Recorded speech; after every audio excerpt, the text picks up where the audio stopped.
I Yeah, don't yeah, know. yeah. Yeah, I think that's cool. So we're going to answer the question, which is when we have, I probably should get a screen, when we have a PDT hack for a loss. Good evening, everybody. We're doing February the 15th charting and training call. First thing we're going to answer is how do we manage the trade, the PDT hack when there is when we're doing it for a loss? When we're doing it for a loss, how do we calculate that? I want to make sure everybody can see a whiteboard. When it does say it's clear, hopefully everybody give me a new one. Yep, yep, yep. Give me a new whiteboard. Okay. So make sure that we have you're looking at your board, your box, right? A regular box like we would use here, a regular box. If you were doing the box, right? So No, if I pulled up the yeah, spreadsheet for the I think breach. it's easier to do it if you're kind of drawing yourself a little box like this. You can use the spreadsheet, but the spreadsheet is doing some calculations and it's doing profit calculations. I don't think it's got a place there for loss calculations. So if you take in $80, then that's a max loss of 420, right? So right? You took in 80, that would be a max loss of 420. Whatever you put in that next box here, you said 200. You said, oh, 300. You said if you did the PDT hack for 300, Yes. right? So you would do 300 is here. 420 minus the 300, these two boxes are the difference between these two boxes is where your positive or Okay. minus is, okay? Okay. Opposites. So 420 minus 300, of course, this would be, even if you did here, 300 and 200 is your 500 here. If you go in either one of these directions, right? You got Right. 420. It was a negative 420 because that would be your max loss there, plus 300 equals a negative 120. Okay. Mhm. So if you took in 80, that would be a max loss of a negative 420. Then in your next trade, you take in 300. So negative 420 plus 300 is negative 120. Okay. Is that clearer? It is. That's what I got, but then I kept saying, but what about the premium? Do I have so that's I was confusing myself, making it more difficult than it Hmm. was. Yeah. So when you did the negative 420, you've already calculated in this premium. Right. When you do Oh, negative okay. 420, you've already calculated in the 80 because that's where your negative 420 came from. Okay. Okay. And then you added 300 because that is what you took in. And the difference between your max loss and what you gained back is your overall Loss. loss is negative 120. Okay. Okay. Okay. That's PDT hack for a loss. Thank you. I Anybody else was have a question about that confusing when myself. you're doing a PDT hack for a loss? Coach, can you do one for XSP? Mm-hmm. Demonstrate Yep. one. Thank Mm-hmm. you.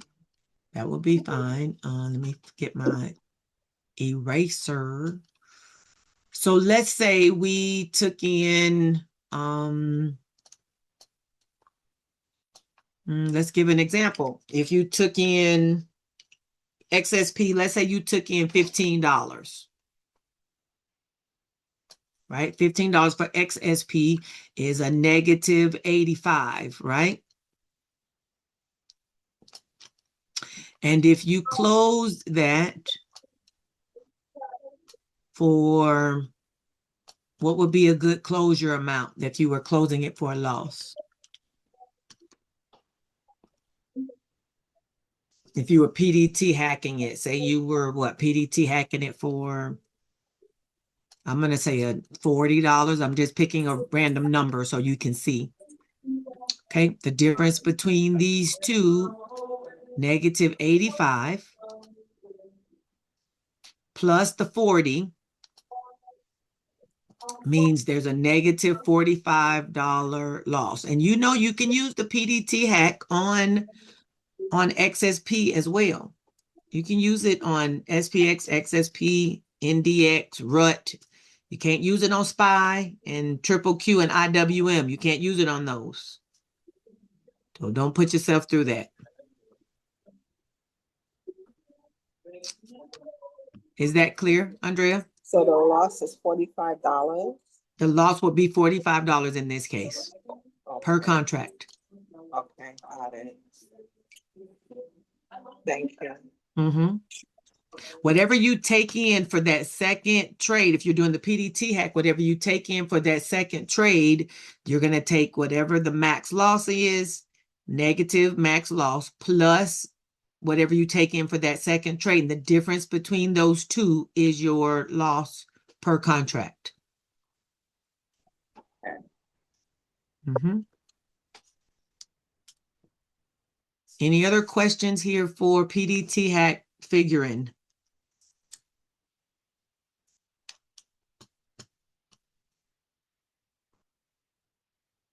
We're good. Welcome in, everybody. Oh, I meant to send. I got to send one thing. Hold on, y'all. I forgot to do that. Let me see if I can get it on my phone and do it quicker.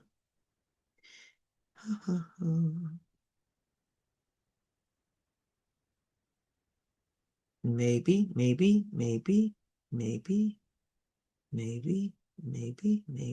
Okay, there it is. Copy.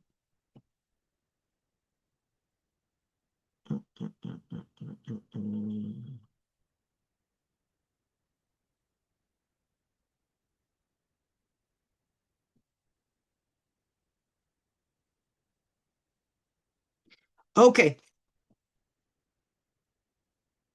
We're good with questions here with PDT hack questions. Okay, we'll move on from here.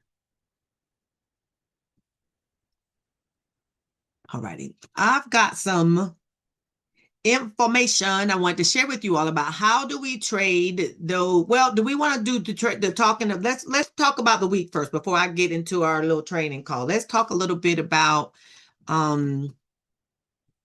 where's my sharing? Are we still here?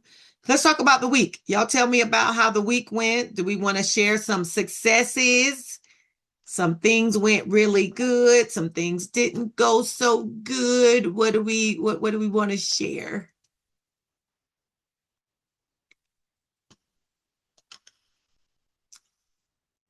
I want to go. Actually, I want to stop sharing, but it's going to take me to a share screen. There we go. Come on. We had some profits in the Telegram. Some of y'all are real good with putting your profits out there, and others of you don't post anything. We all benefit from that. I know it's not comfortable for everybody, especially if your profits are not where you think they ought to be, or you don't think they are comparison to other people. Listen, we're not comparing ourselves with others, because there was a time when we were so excited to have $25 in profits. If you weren't here for that, then you just consider yourself blessed. But there was a time in this here chat when we made $25 a day and we thought we was doing it. Okay. We thought we was doing the doggone thing. So any profits you making, we so happy about them, because green is green. All right. Avery, go ahead. You were gonna talk. Yeah, I was just gonna say that I am on the fence of being grateful when I close a trade early and lock in profits versus then you could have kept the whole premium. You know, that last trading day we had Friday, I think your last call, your trade call was to the downside, call credit spread. And I received, I think, $45. And, you know, I PDT acted at 480. So that would have been $25 profit. And I'm like, man, why don't you just hold on to the whole thing? But, you know, there's a piece that is hard to measure, and it's like the mental capital, or the maybe the Yes. emotional capital might be a Yes. better term. Like, how much do you want to invest emotionally to keep on to the whole thing? Is it worth it? And that's a hard thing to quantify. You It know what I'm is. saying? But Yep. I feel like you said your profits are not where you want them to be. I feel like I should have been rich already. Me too. So my profits is not where I want them to be for sure. Yeah. Yeah, me too. Me too. Thank you for that. Miss Marcia, what you want to say? Well, good evening, everyone. So, Alyssa, I've been with you for a while, Yeah. and I found my groove with selling, Yes. and so I'm proud of that. And I started with one contract, been doing one contract for ever, Elva. and comfortable with making my $35. Yes. So every once in a while, I would try to do this two contract, talk myself into it, and then I talk myself out of it. No, no, no, no, Yeah. no. Don't do that. Just stick with your one. Yeah. So I'm finally doing the two. Instead of doing one at 35, I'm doing two at 25. So now I'm Okay. making $50. Uh-huh. And this was the first time that I said, well, every time I make $250, I'm taking it out and putting it in my account. Okay. This was the first time that I've consistently made money, and I took my $250 out of my brokerage account and put it into my checking account. Let's So I'm go. I'm very proud of myself. So Yes. it's the two contracts, and now going forward with the two. When I reach 250, take it out of my brokerage account, putting it in Yeah. my pocket. Yes. So Yes. yes, thank you so much. I just You're I just welcome. have so much love for you, Alyssa. You Yeah. have no idea. So sweet. So sweet. Thank you. So sweet. Yes, you're welcome. You're welcome. I was on another call the other day where they were talking about taking money out as you make money to take some out.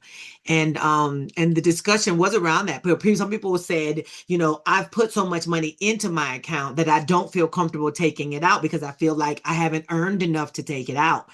And the person who was talking was basically saying, for all the stress and the hassle that we go through, you have to take some out so you'll feel like the market is really paying you for your work. That after you've charted and done and stressed and prayed and cried and whatever, that you need to feel like the market is paying you and it's not real until you take it out. And it really was a reminder for me because I haven't taken money out of my account in a while either. And it really was like a reminder for me even to remember that the market we should be withdrawing as we make profits of something. I think we had talked, it's been a while now about taking like 10% out, whatever you make of profits, to take 10% out of that out, even if it's small, reverse that thing. Cause y'all know we have a problem, but we do. I said, we don't have no problem putting it in there. We do have a problem putting it in there, but I would much rather have it be coming back the other way. Would much rather have it be coming the other way. So yeah, it's definitely a thought. Miss Marsha, that is so good to hear that the profits are consistent enough that you've got you a goal and a plan. 250, you bring something back out. 250 brings, and that makes it real. That definitely makes it real. It's like monopoly money inside the brokerage, but when it comes out, it's real money. It's real money. I love that. I love that. Alyssa, Mhm. again, thank you. Because yes, we've come a long way Oh because yeah. I remember I was happy to accumulate what $300 for the month. I'm like, wow, you do it in a week, you do it sometimes you do it Yeah. closer to in a day, Yeah. so Yeah. it's real. And I don't know who, I would have to find it in the chat. It was like a light bulb moment. Someone put in our chat about a Roth account, and they were like, Mm. yeah, and you should just, we could compound. I was like, what? I quickly opened up a Roth account, and I Yeah. was just like a Roth brokerage account. But what Mm. I do is soon as like the week is done, I will take a portion of that because I'm trading out of my IRA. I'll take a portion of that and I'll buy dividend stocks within that Okay. account. And it's good to see the dividends Yeah, accumulating. that's a So good idea too. yeah, Great yeah, idea.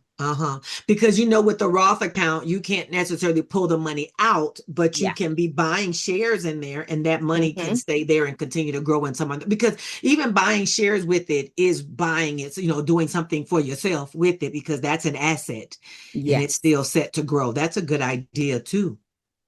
Yeah. So Hmm. whoever said that in the chat, thank you. I didn't even think of That's a it that good way. idea. Yeah. Good idea. Hmm. Cool, cool. Anybody else want to share? I'd like to share, Alyssa. Hmm.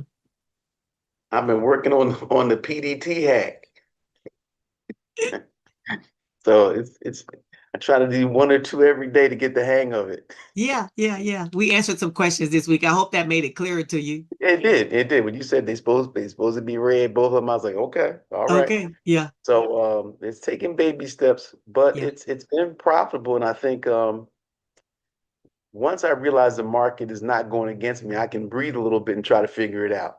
yeah. Then when the market changes, but so far I've been profitable, and I also been putting some in the paper trade too to try to get a Okay. better hang. Because if I Yeah. my what I wanted, I put maybe two on a day, Hmm. and that's in my Thinkorswim. Now on my Robinhood, I just go all in, Yeah.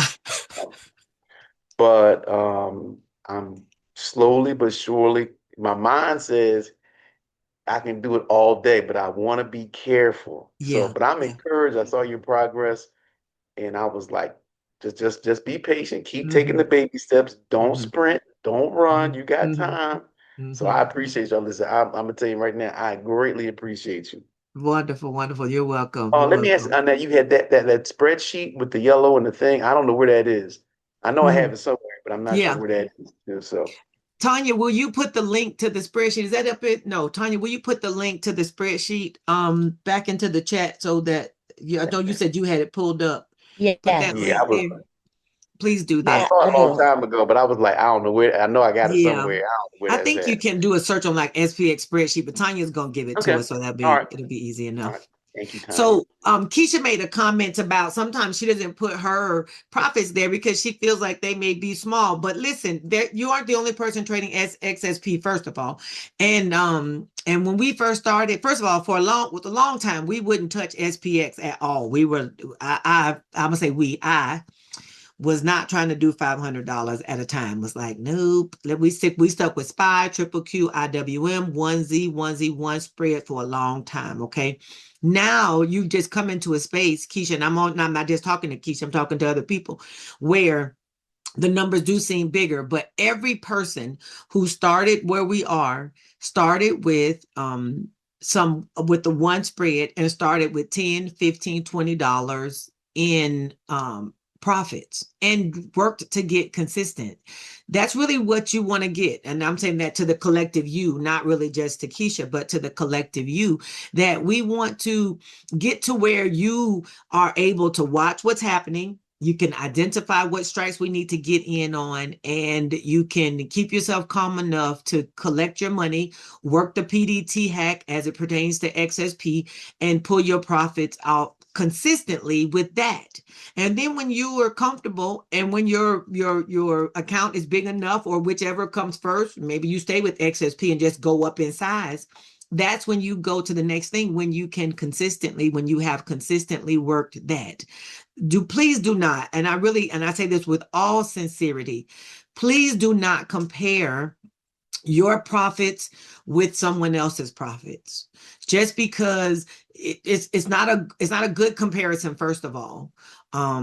There was so many days, far too many days, where just because you see, even with me, you may see like my Friday was a big Friday, but there's also times when I had, what was it, August, where those losses where my losses were just as large, where $2,000 and $3,000 a pop was a loss day. Okay, so don't do that. Don't do that to yourself. Don't do that, because those gains And losses, they come with a lot of things, okay? Because the level of stress that has come with that over the course of the years. I mean, somebody who if you haven't been trading very long, I've literally done this for 4 and 5 and 6 years. Somebody else may be here for 2 or 3 months. There's no way you can make the comparison as to where we should be in the same spot. And there are people who've been here for years and still have traded XSP for a period of time because maybe they blew through an account, which I've blown a couple of those, and then they had to go back to XSP. I've been there. So, okay. So again, you just keep chugging along. Everybody keep chugging along at your level. Okay. As they say, stay in your lane and make your lane pop. All of it's going to be fine. Okay. Don't even feel bad about any of it. Whatever profit you can pull $10, $15 out the market that you didn't have before you started, you have done the doggone thing. Okay. Okay. Period. All right. Anybody else want to share? I love seeing how you all are using your risk management so well. Oh my goodness. I love it how when it's not going well, we're able to say, we'll come back. I'll add something to it. I'll get back. We got different things working. Like Brian is working his worthless thing that he's got going. Some of us are doing the trades that I'm calling out. That's a good thing. Others of us are calling some, doing some of your own trades that may or may not be. Some people are using Magic 8 Ball a lot more closely, but all of them things are mixing together. We're mixing it all together and making it all do. What I really would like to see y'all do more often is to ask more questions, because I feel like there's more questions to be asked either during the day or after. Y'all can send me messages. If you get stuck and you get stumped on something and you don't necessarily want to put that question in the group, you can send me a direct message. I've told y'all this from the beginning and I will tell you over and over, I am committed to the success of my members. I'm committed to your success. So if you need something clarified or explained to you multiple times, or we need to do another video, whatever you think we need, just ask. I want you all to be successful. Okay. I want to get you profitable, and I want to get you consistently profitable. Let's work on it. Whatever it is you think you need, let's get it. If that needs to be a one-on-one where you're like, I'm just kind of not getting it. Let's talk about it. Let's get it. Okay. All righty. Anything else we want to share before we get onto this training for trading in the trend?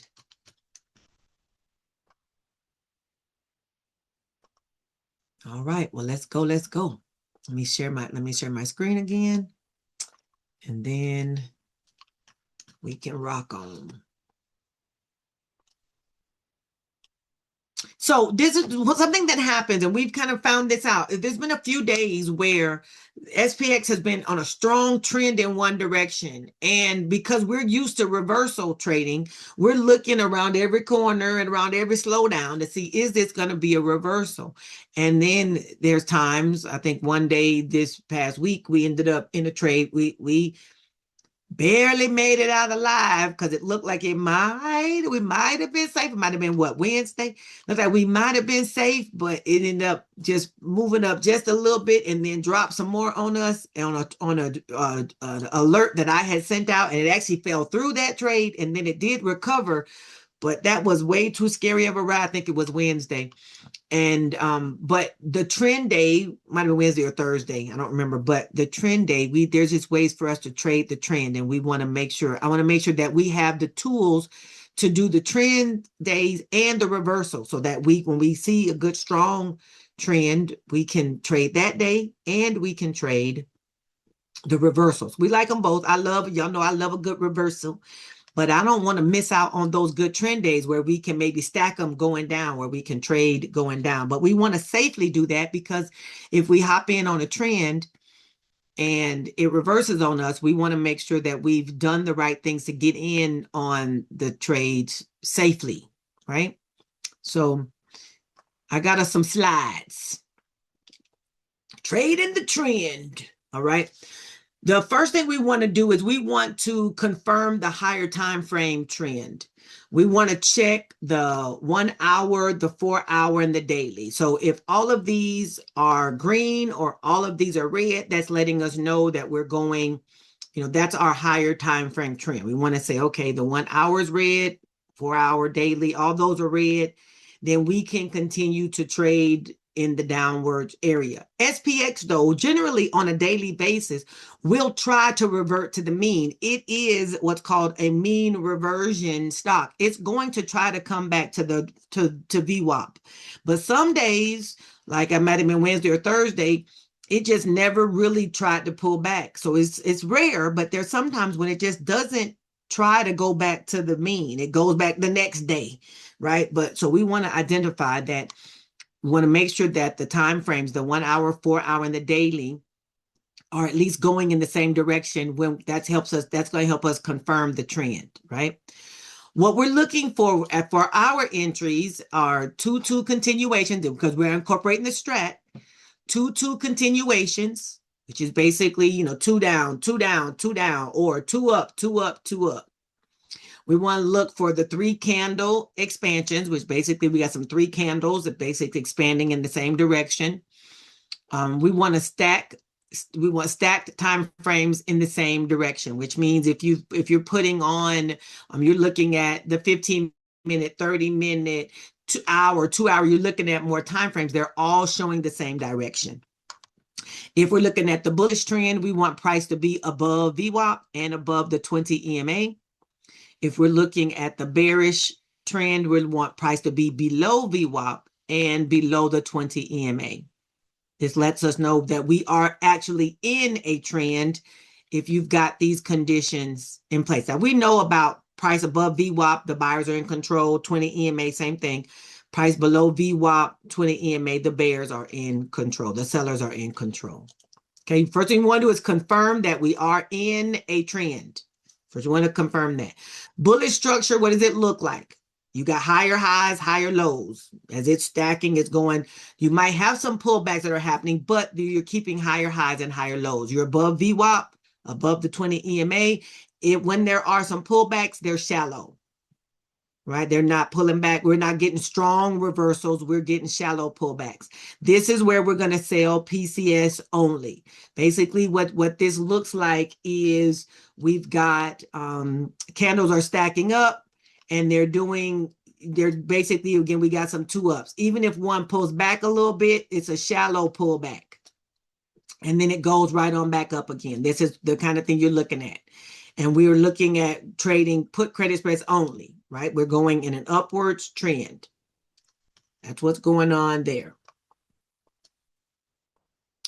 Okay.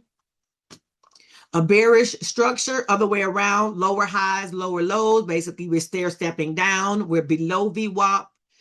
Trend rejection at the moving averages. So if it goes back up and hits some moving averages, getting rejected at those moving averages. There might be some wicking at our moving averages. There we're going to sell call credit spreads only. What's happening here is you've got candles that are going down. We got some going down. Perhaps there's a bit of a pullback, but it's not vicious. We're still going down. Lower highs, lower lows. That's what that looks like. And we're selling call credit spreads only in that situation. I don't think anything I've said so far is new to anyone. Our step 2, though, is we wait for the trend to pause. This is where we're looking for our entry. Generally, when we break out of our opening range, we're good with what that looks like. A breakout of an opening range, we ready to rock. Okay, breakout, whoop, let's go, right? Now for our next entry, if we say we want to keep trading in the trend, now we're waiting for the trend to pause. Waiting for the trend to pause. We're using the 15 or the 30-minute time frame here, right? For the pause. We want the market to breathe a little bit. Pause, a little bit of a pullback. Basically, you're trapping the counter traders. What we don't want to be is the people who get trapped in the counter trade situation, which that's happened to us because we've seen stuff about, oh, this is the reversal, when really it was just a little bit of a pullback. And we as the sellers have gotten caught in there a time or two, and we don't want to be those people no more. Okay. After they trap the counter traders, that then is when we want to sell. All right, we want to let the market breathe, pause, pull back a little bit, and then trap the counter traders. And then we step in for more entries. We're going to talk about what these actually looks like. What this actually looks like. Best strat continuation signals. 2-1-2 continuation. So we've got a 2 down candle. A 1 is next. Inside. 1 is an inside candle. And then the next one is another 2 down. This is a 2, a 1, and a 2. 2-1-2 continuation. It's a trending candle, then it's an inside bar, and then this inside bar breaks, letting you know that this is the entry. And we know that the break of that 1 candle is your entry. If we're going down, that's where you could put on another call credit spread if you're going to the downside. This 1 here is where the stock price took the break. Now, if we were going upwards, we'd have green. This was a 2 up. You got a pause here in the middle. This is our 1 candle in the middle. And then this next candle breaks going. I'm drawing my candles on my mouse. Y'all see it's going really good, right? And then this is a 2 up. Now, this 1 candle could be red or green. You know, this 1 candle in the middle doesn't have to be green. This one could also be red. It could be either color. But this 2 up, these let you know that these are both up. 2-1-2 down, 2-1-2 up. This is continuation. And the break of this 1 candle here is your entry going up. This is another put credit spread entry because it's continuing to go up. You can put on your put credit spread there again. If you were already in and then the price takes a pause, when that pause breaks, you can enter again. Okay, any questions here on this screen? We're going to show some of these on the chart so that way we can see it in real life.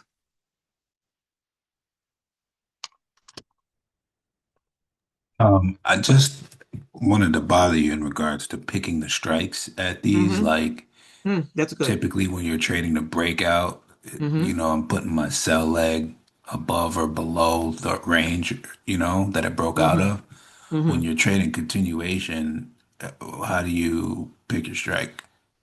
Okay, so the candle that you used as your entry candle is where you want to put your sell leg below that candle.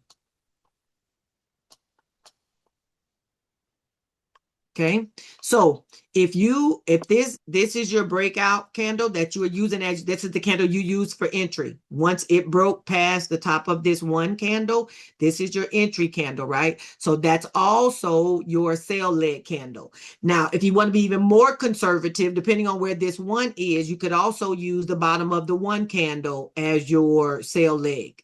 Either one of those, it depends on how conservative you want to be, how comfortable you are, but either one of these can be it. That's your sell leg at or below either of those candles. Gotcha. That clear? And if we're up here on this going downwards, this is your entry candle here, right? This is the entry candle, this second one here. You can make this your, the bottom of this can be your sell strikes. You can make your sell leg above this one, or above your entry candle. It can be here or here, wherever the top of that candle is. Because that candle may be a little higher. This candle could actually be into this area, Either one of those could be your sell leg. You want your sell leg above that going down. And then that also, where that is, that's also your you want to use it as your stop. That's how you, if it gets invalidated, that's where your invalidation is going to be, in that same area. That candle, if the price turns around and comes back through there, there's your invalidation, whatever your entry candle was. That was a good question, asking where to put the sell legs. Okay, let's keep moving. That was the 2-1-2 continuation, a 3-1-2 continuation. 3 being things, it got expanded. That was the expansion candle. Then you got the 1. Then after the 1 candle, you get the 2 that says directional. Basically, the 3 candle takes out both sides of the previous candle. That means you trap the buyers and the sellers, or whoever on both sides. This is even more powerful. I agree with the than the 2-1-2, because that 3 candle took out both sides of its previous candle. A 1 says we got some compression, and the 2 says now we're going in that direction some more, especially if we were already in a trend. If you were already in a trend, what this actually, we may be able to find it on a chart, but let's say you've got this, you've got a candle here. Your 3 candle is formed when this next candle opens, and then it goes and takes out the bottom. So it takes all the people here, and it goes up and fills and takes out all of these people too. So it basically takes out both sides of this previous candle, right? This is a 3 candle here. This could have been whatever, it doesn't matter what candle this is, but the 3 takes out the top and the bottom, the buyers and the sellers on both sides. Then you've got a 1 candle, so this is your compression that's happening here. And then let's say you've got a 2 candle that takes off from here. Basically, you stopped out all the people who was down here, thought they was going down, and then now you've got good notification that the direction going upward, this is where we're going. Right, and this can go the other direction too. I'm only showing one way, but this 2 candle can also be a downwards, and you're riding with the call credit spread. So a real good, solid trend. Let you know that we're trending. We're trending, going on up. And this probably would have been here a little lower, but y'all know that wouldn't have been a 3. So no, that wouldn't have been that. That takes away it being a 3 if I put a bottom down there. Big expansion, then pause. 3 is the big expansion. 1 is the pause. 2 is the break. It basically breaks to the upside, or it could break to the downside. This could also break to the downside.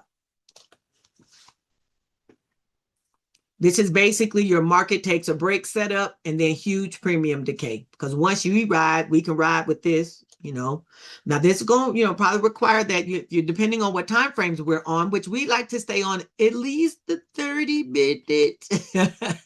I say that very facetiously, kind of, but not really, because some of us like smaller time frames, which is fine. It's fine. But one way that we can really confirm these moves is to be on time frames that won't get us stopped out unless we're later in the day. When we don't have as much time left in the day. But if you're earlier in the day, we want to confirm that these moves are actually happening longer term. Okay, so there we go with that. 3-1-2, 2-1-2, 3-1-2. I have these slides. I'll make sure that you all get these slides too, so that way you can see. Another continuation signal, the 2 up, small pullback, and then continuation. Go 2 up, pull back a little bit, and then go on up. Or 2 down, small pullback, and then continuation.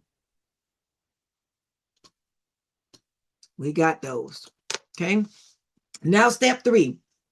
We could also use the VWAP or the 20 EMA as our support areas, because, and we've said this before, we've seen where price has come back to VWAP and then rejected off of VWAP and gone in the direction it was still going. I want to say it did that on Friday, where it looked like it was going to drop back. And I always say, y'all see me say in the chat where I'll say, watch what it does here at VWAP, because if it goes and then you get a long wick or some kind of wick that happens at VWAP, it'll go right back where it was going, and that could be a trend continuation. It just comes back to VWAP, whether they gain strength or what, I don't know what happens there, but it can continue the trend it was already in.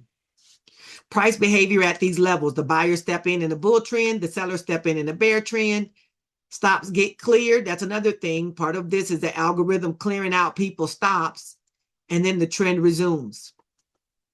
You sell when the price shows rejection. This is where we have to wait to see what happens. Our patience has to kick in. Sell when the price shows rejection. This is using VWAP or a 20 EMA to help us with entry for continuation. What are we watching at VWAP? We're looking for a hammer or a rejection wick. We're looking at an inside bar, a failed 2 down. We like our failed 2 downs, or a failed 2 up in a downtrend. I could actually fix that on here because we could also be looking for a failed 2 up in a downtrend. Failed 2. Oh, what are you doing? I'm typing faster than it's keeping up with. Failed 2 up in a downtrend. That's a trend, not a trend. There we go. Says here, volume decrease during the pullback and momentum is slowing. Then you enter your spread. This is when we're looking for continuations. And we already know that continuation days don't happen all the time. So this doesn't necessarily have to be our bread and butter, but I don't want us to not be able to use or not be able to trade on continuation days or to be fearful on continuation days. I know for me, if it's continuing too hard in one direction, I'm just basically sitting there like, what do I do? But I want to do something. I know I'm ready to do something, but I feel like I gotta wait. But then on some days, you like wait for what? Like, yeah, right. I don't want to wait. I want to get in too. But then I'm like, I'm not trying to get in here and get clapped, but I know we could be making some money off this. So now we want to safely see how do we get in on this. Now we're talking about the strike selection. This is what Avery was asking earlier. The bull trend PCS logic. If the continuation is up, we want to sell put credit spreads below the pullback low. So if there's a pullback, we want to sell below that pullback. Even better, sell below VWAP, sell below your structure low or outside of gamma support. We know about our gamma places, and we can watch depending on what chart we're on and what our strat numbers look like. We've got several places that can help us determine where do we want to place our strikes. If we're on a bear trend with put credit spread logic, which is the next slide, if it will come on and show it to me. Okay, now I've hit it twice and it skipped over the slide. There we go. We sell call spread above the pullback high, above VWAP, above your structure high, and outside of gamma resistance. What we don't want to do, which I know I've been more guilty of, I feel like, and y'all tell me if this is just me, I feel like when price is falling, at some point it's going to hit something and come back up. But when price is climbing, it's like it's gonna keep climbing. It's like when it's going up, it's like there's no stopping. But when it goes down, I feel like you can just wait. At some point, it's going to stop and reverse. But when it's going up, it's like if it's chugging up and up and up, it's like you might as well not get in front of that train. But if it's going down, you got a better chance of just waiting for the reversal to happen. And y'all, that could just be, my wishful thinking. But I feel like when there's a fall happening, there usually is some type of stop and reverse. But when it's climbing, it's like, even if it hits a resistance up there, it's like it's still, people get excited and they start putting on more calls and it keeps climbing a little bit more. Y'all think the same thing happens? Or is that just me? It seemed like the falls are more terrifying. Yeah. And it's like every time I try to place a reversal trade while it's falling, I'm standing in front of a train. Mm-hmm. And when it's rising, I tend to not try and catch a reversal to the upside because I think the market, in the back of my mind, I think the market is forward drift. Mm-hmm. So going to the upside is kind of expected. Yeah. You know what I mean? So it's kind of like I don't try to stand in front of the rising train. So it's tough. Yeah. Yeah, which may be why you have people like Adam who will say that he only trades the upside because, I mean, the downside is going to, you're going to get a pullback and it's going to go up. He only trades the upside, even though I don't know how. It takes a high level of discipline to me to not want to get on that downside money because the downside money is like comes so much, it comes so fast. It Yeah, comes so it's fast. fast. Yeah, it's a fact. Yeah, the downside money is definitely fast. Julie says falls come fast. Climb is usually a grind. Yeah, definitely takes more time to get back to go back up. But that fall is like hard. And you're like, nah, where we going? Step 5 is entry timing. Best entry to intraday continuation windows from 10:30 to 12:30 is generally a continuation window, which we've seen that where we've seen the opening range breakout happen between 10:30 and kind of into the early lunch. 12:55 premium decay direction clarity, we've seen that happen coming into, coming out of lunch into the early afternoon. And then we've seen 2:30, 3 o'clock, it's going to start some type of move or continue some type of move into power hour. We've seen that too. So I really would rather, a lot of times I really want to be done by the time we get to 3 o'clock because the 3 o'clock madness feels like madness. So I try to be done by 3. But then you also see that there's nice trending that happened in that way. Like, well, there's some trends happening here. I don't want to be missing out on the trends either. But these are some times that would be good for continuation windows. All right. I think that might have been all the slides. Let's go look at some charts. Anybody got any questions while I get the chart pulled up? What do you think about buying in continuation, Yeah, now I'm a like debit fan. spreads I'm a or fan. maybe singles? Singles. I'm Okay. a fan of singles. Now, I'm not a fan of it on SPX because SPX is so expensive. And to me, SPX moves so viciously that if you're not really comfortable with what you're doing as a buyer, that's too much money, in my opinion, is too much money to toy around with. If you're not really good with the entries and exits, because just as fast as it builds up, it also pulls back.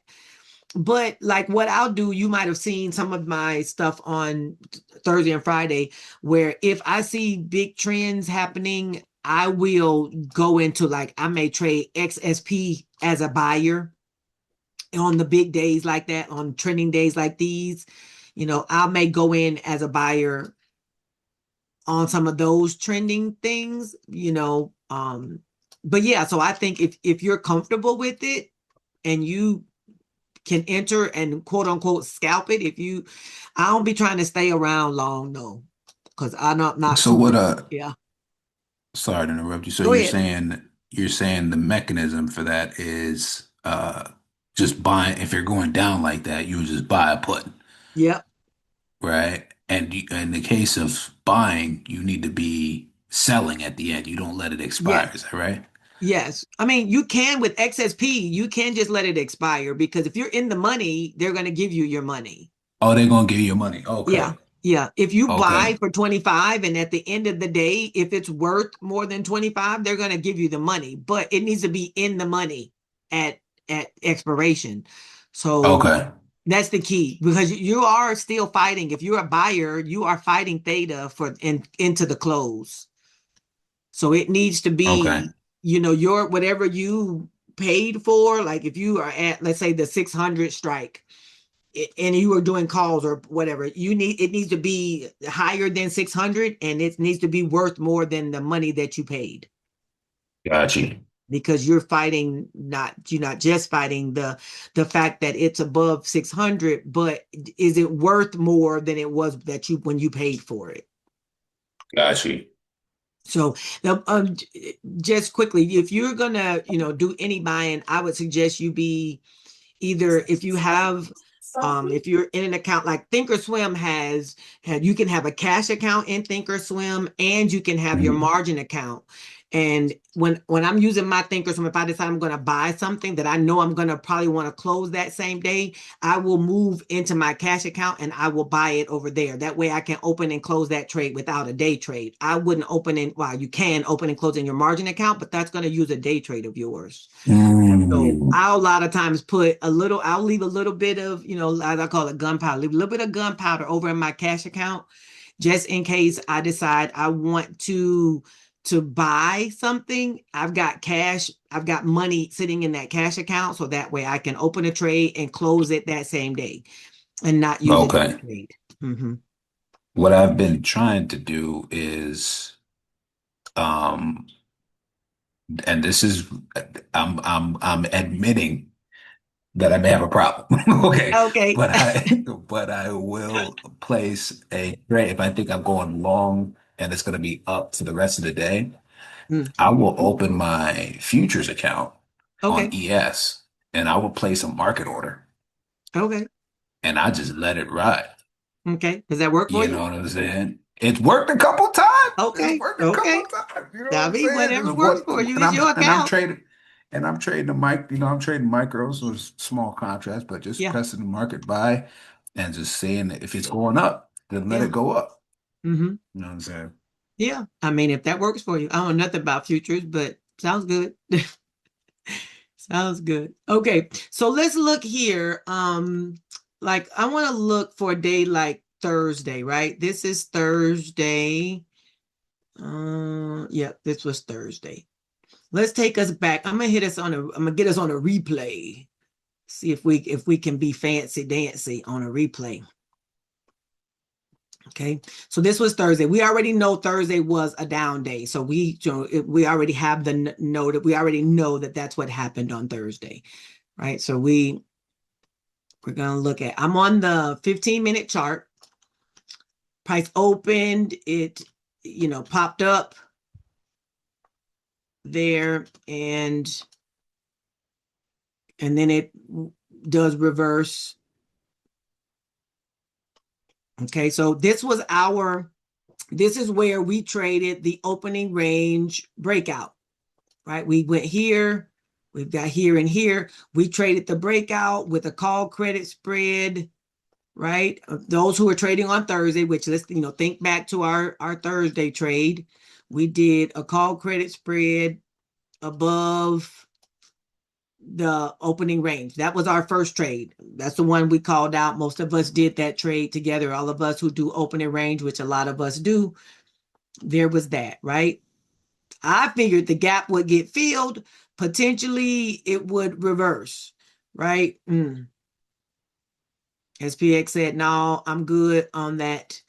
But it did fill the gap. This was the next 15-minute candle. Fill the gap. We did a failed 2 down. We had a failed 2 down. It turned back around looking like it was going to do right. But it did. This is what I was just talking about, the pullback. But see, we're still at lower high. It pulled back some. This was a failed 2 down, but it did not go back and reach higher than its previous candle. It did not go back up there for that. All right, y'all see that? So we got a pullback of sorts, but it didn't go above the previous candle. And then the next 15-minute candle is a failed 2 up. It goes up here. Failed 2 up is basically a bearish signal. This is looking kind of inside-ish though, because it really hasn't gone back down here either. It's not back in the opening range. We're still in our call credit spread, wanting it to stay where it's at because we don't want it to come back and breach our call credit spread either. We're still just wanting our trade to be fine. Yes, we are. And then this is the next candle that happens. Right? This was a massive candle at 10:30. Like, really, why did you have to be so vicious like this? Why in the world did you have to do this? I think VWAP, let me make sure VWAP is turned on so we can see where we are as far as VWAP goes. Okay, so Sandra, what's up?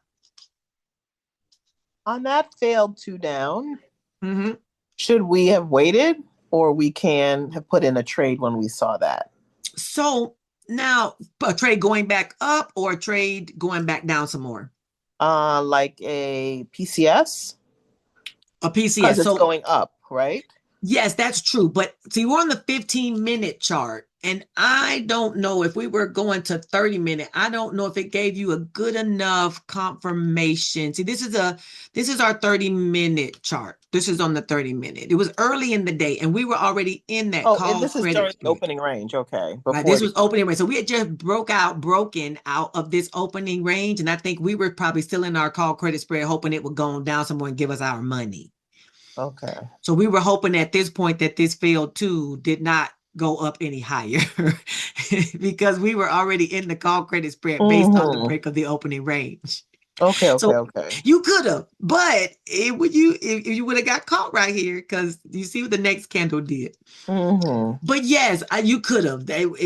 Yeah, you could have. But it did come right back to it came right back to VWAP. I'm gonna go back to the 15-minute chart. Because what we do see here, even though it does pull back, and so this is what I was saying before. It did pull, this was a failed 2 up. Okay. The entry for a failed 2 down candle, the entry for this is the top of this candle. That's your entry to the upside. And this has a bitty wick. That candle, that next candle did not give you good entry going up. Y'all remember that? A failed 2 down has an entry of the top of this candle is your entry for going that direction. That's been my mistake then, because I think I've been seeing that as a reversal and just an entry without waiting for that next candle to do something. Yes, yeah. You got to wait for the next candle. It is a potential entry, but the next candle is what gives you the entry, right? This next candle is what says, yep, we can go. This blue line I just put here, it has to, the next candle needs to top that candle, needs to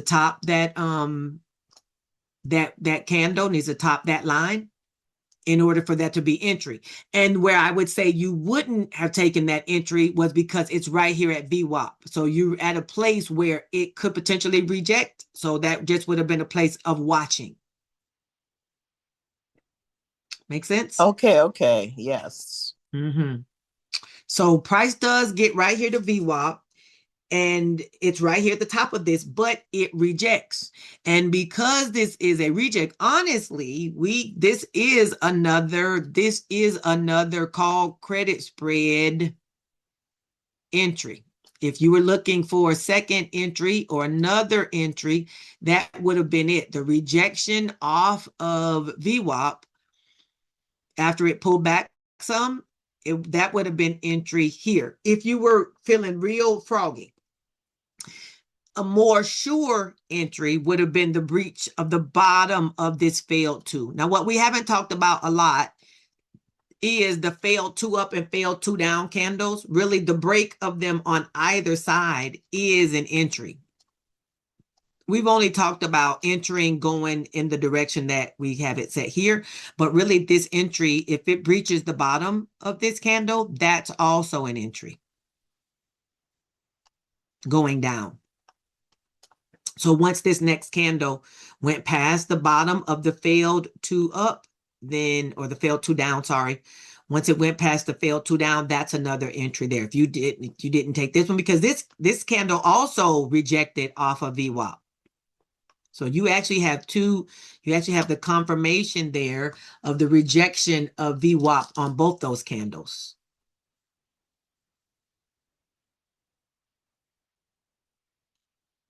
Y'all see where we are? That's supposed to be a C in there. Rejection.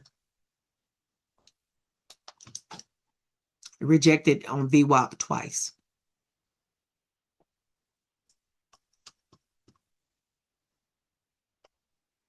Okay. All righty. I don't understand the nature, or you just really, I don't understand the nature of the break of that red line that you had drawn there at the bottom of that. That is not the break of the red line that I'm drawing. I really want it's the break of the bottom of this candle. There we go. That's really the break of that candle. Is that what you're asking about? Right. Yeah. What is the significant? What setup is that? So the failed 2 down. There's 2 entries to that. Yes. There's an entry if it breaks going upwards, that's an Right. entry that way. But if it breaks going down, that's an entry going that way. Oh, I didn't know that. Yeah, like I said, we haven't really talked about that Okay. much because Got you. usually we're looking for the break to continue going upwards, but Yeah. it also can break going down. If a subsequent candle gets past it, then that's entry going in the other direction. Like a continuation type of thing. Okay. Exactly, which is what this one is. So that blue line here would have been another call credit spread entry, which would have been, more downside. More downside. That would have been entry for another call credit spread. Okay. Now let's do another candle, see what happens next.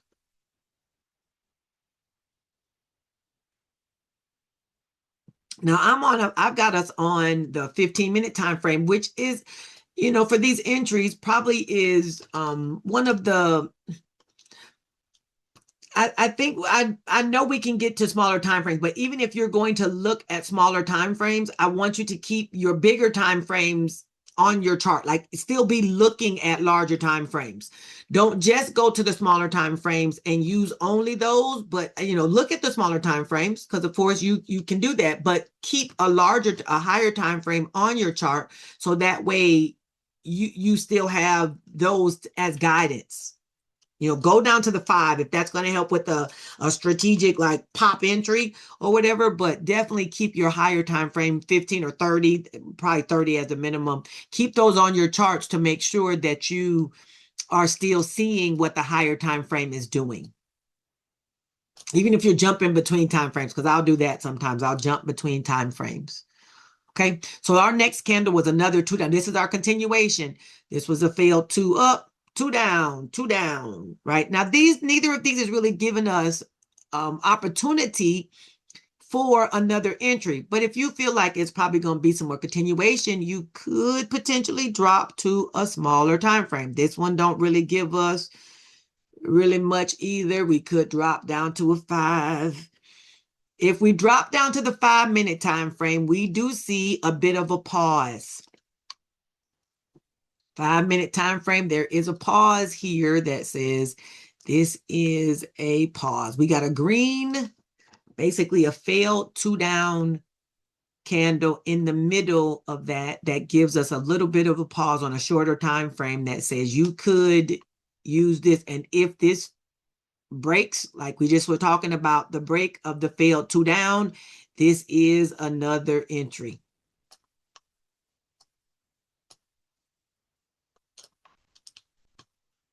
Okay. Come on, give me back my thing. There we go.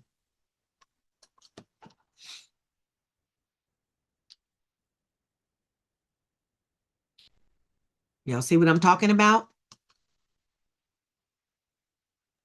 Yeah. Okay. Okay, so that's the 5. Let me go back up to a higher time frame. I'll stick with our 15. Let's go to another candle.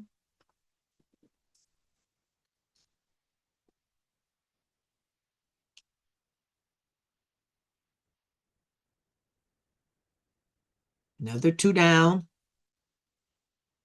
2 down. SPX just did not want to do right. Okay, now we've got an inside candle. We were just talking about an inside candle being a pause. Basically 2, 1. Now see what happens next. Now, when you get a 1 candle, you need to be thinking about what happens after a 1 candle. What do I do with the 1 candle? This is all the time, not just on any continuation, but on any given day.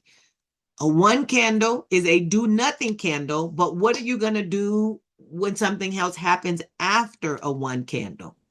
Now, a double 1 candle is good because now you're getting some more compression. It's basically compressing and getting ready for a nice little major move. Double inside, y'all. I think I might have said something about double inside. Janae said one day I'm going to start talking English. But a double inside, one is an inside candle. This next one is inside of the previous inside. Here we're looking to see what happens next. Which way we going? We can go up from here. We can either go up from here or we can go down from here. But it's the break of these ones that tells us which way or what we're going to do or what we can do is the break of that one. What we doing? What we doing? What we doing?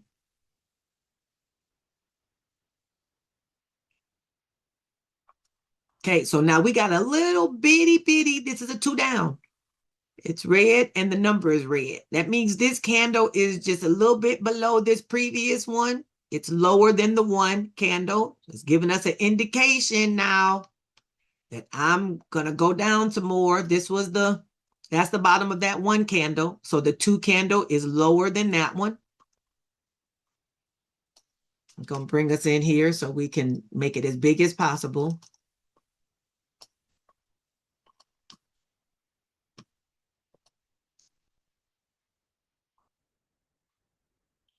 Okay, we got a 2 down. I'm not sure if we are below this 1 candle here too, just barely, but it is still below.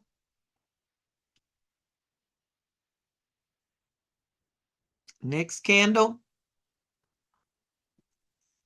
Still kind of sitting. I think this is the day it kind of sat for a little while in there doing nothing or other. So this is where you're kind of like, okay, we're on the 15-minute chart. It's 2 up, it's 2 down, 2 up, right? Then we're 2 up again. But these aren't really good 2 ups. It's looking like it might be trying to reverse. Like I want to go, but it's not going strong. It's kind of like, I would like to slow down, but let's see. Oh no, what are you doing? Okay, so we had a little consolidation here. Consolidation, but then another 2 down candle. This could be, if you're, again, feeling froggy, this could be another call credit spread entry. It is going down some more. But see, this to me would be a little scary here because it has sat in this zone a little bit. And you got some green. So this is letting you know that it's trying to turn around. For me, I'm like, okay, it is trying to turn. I'm going to a 30-minute chart. It's trying to turn. But we've got a 2, 1, 2. If I'm on the 30-minute chart now, we just talked about 2, 1, 2 being an entry. 2 down, 1, 2 down. This is entry. 3 means we've got expansion. We've expanded. Now let's see what happens. It's giving entry again for some more downwards action. But let's see what happens next.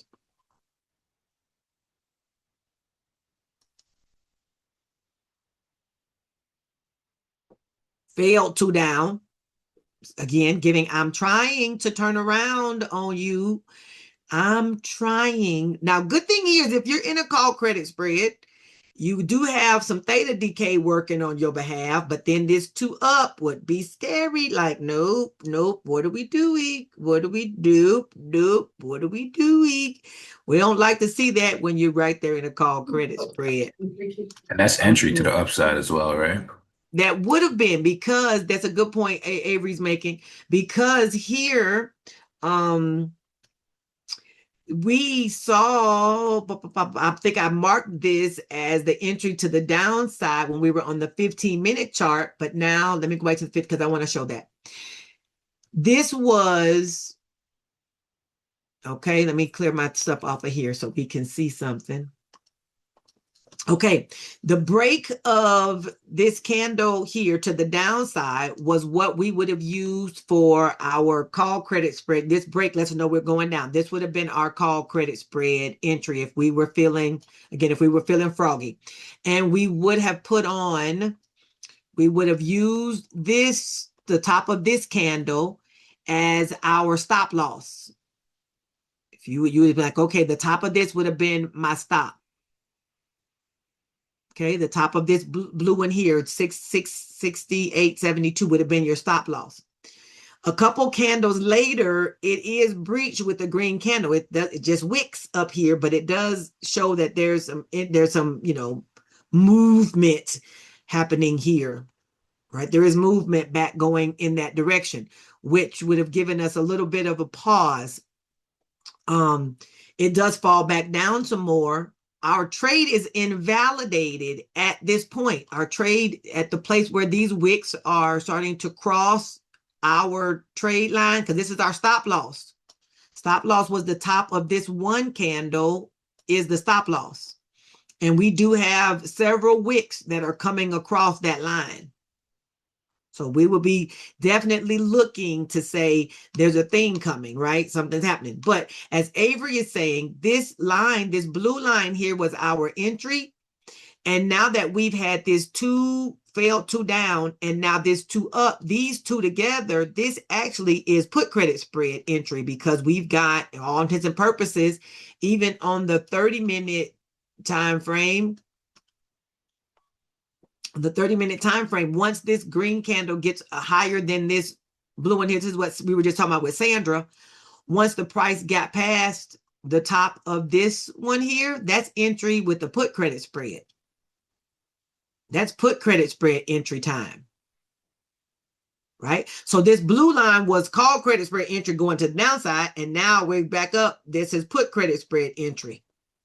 Going back up. This is why we now are caught into this consolidation thing. Which way are we going? We're going back up? Are we in the we're waiting to see. Because I was down here with all this little consolidation, I probably would have been a little hesitant to put on another call credit spread unless I was sure it was going back down. But now that's a 30-minute time frame. What does the 1 hour time frame look like down here? This is where you would be looking at your other time frame saying, well, what are the candles actually doing? And they're really just consolidating. This is not very clear. On the 1 hour time frame, the current candle is a 1 candle. It's an inside do nothing candle. So even though it's showing some action on the 15 and maybe the 30 on the 1 hour time frame, it's a sit still. It's a sit still and give it, and let's wait a minute to see what happens next. Okay, so on the 30-minute, it is giving entry. On the 1 hour, which when we talked before about making sure that you confirm entry on your next higher time frame, on the 1 hour time frame, it is not saying enter. It is a 1 candle, which is a do nothing candle. Let's go back and go ahead and go through one more, see what happens next on our candles. Okay, another two up. Again, giving us, well, where we going? What you doing? Still consolidating right here in this zone. If we go to the 1 hour, these candles are doing, this is a failed 2 up, which is a bearish signal right after a 1. What are you doing? We're waiting. We as sellers are waiting, but I think we had put in, because we're in the 50s. I think I have given, by this time, I had given out that 25-30 strike by now, because you know me, I get anxious too. I had already given us, I had gone low enough. I looked at the gamma chart. I had gotten us low enough where I thought we were going to be okay. And then this happened. Let me go back to a 15-minute chart. And then this happened where I'm like, where are we going? Where are we going? Then 3 o'clock, that's what happened. 3 o'clock happened. Yeah, that's what happened. This is 3 o'clock right here. 3 o'clock. We get another candle.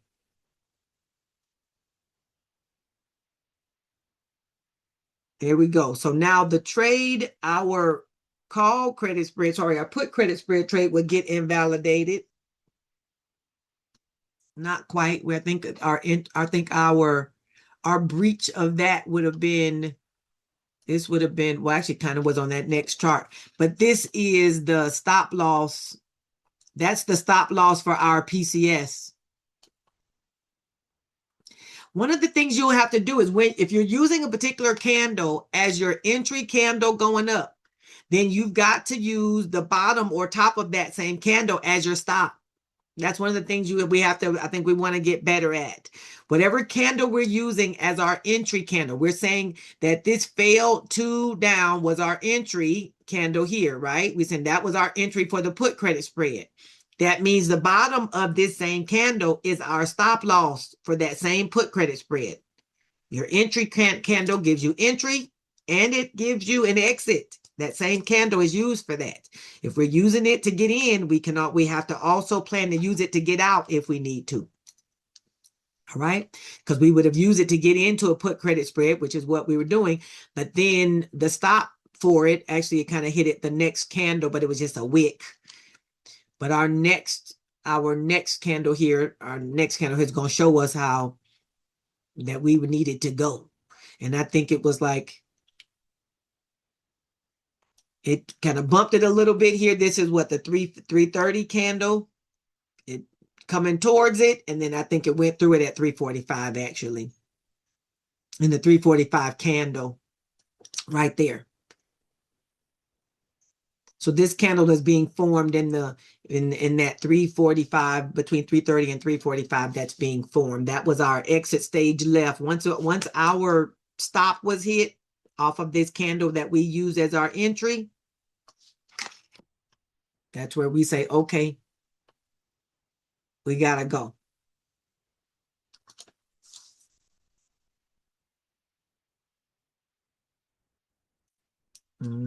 So this would have been tough because we did see some stuff over here where our call credit spread, where we had some call credit spread entries, but our call credit spread entry also was getting invalidated by these wicks. These are some pretty good wicks here. So those, our stops were being hit. It wasn't closing beyond there, but we had a lot of action that looked like it was going to be not so great.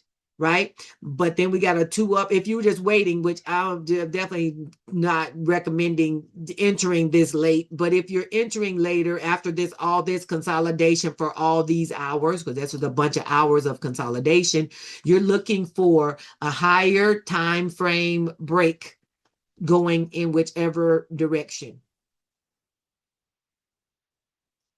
That's what you're looking for with that.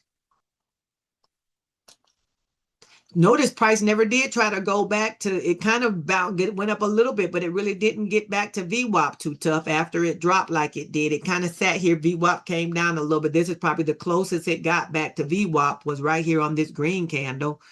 But that was it for there. I didn't expect it to make this big drop at the end though. And then it did recover. But I know I was shaking out before it did all that. Let's go look at another trending day. We'll do one more example. If we got some questions, y'all go ahead and ask them.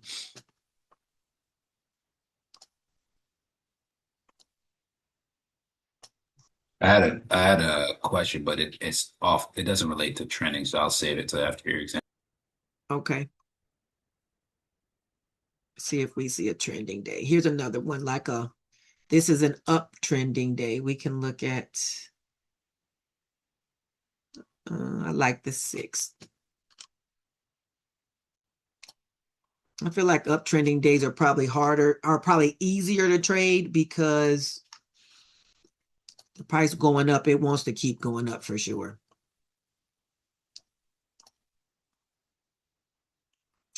Okay, so here we are on the 6th. I'm going to take us back. This will be our next one. We'll do another replay, then we'll move on. Okay. All righty.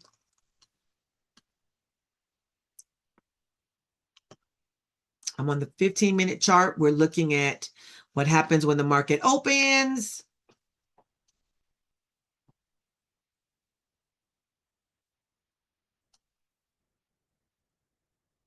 Okay, we get a gap up open, very massive. Big gap up opening. First 15 minutes. We're looking for a breakout, which it breaks out a little bit here. Let me put on what we would use for our opening range. The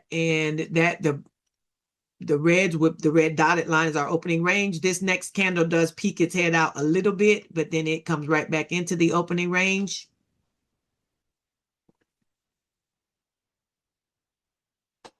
Stays inside, pulls back a little bit. I'm thinking, is it going to go down and try to do something with the gap? Nope. It goes back up a little bit, back to the top of the opening range, and then we break out.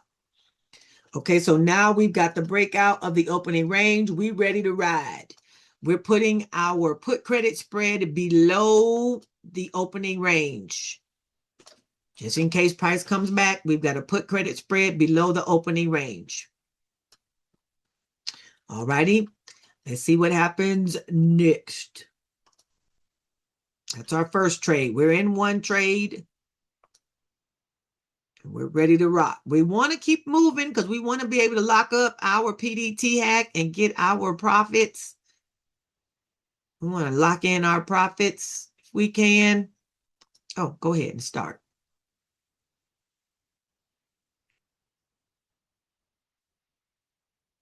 Okay, back into the opening range. Well, the price came back in there, though this was a 3, so we got an expansion and then a 2.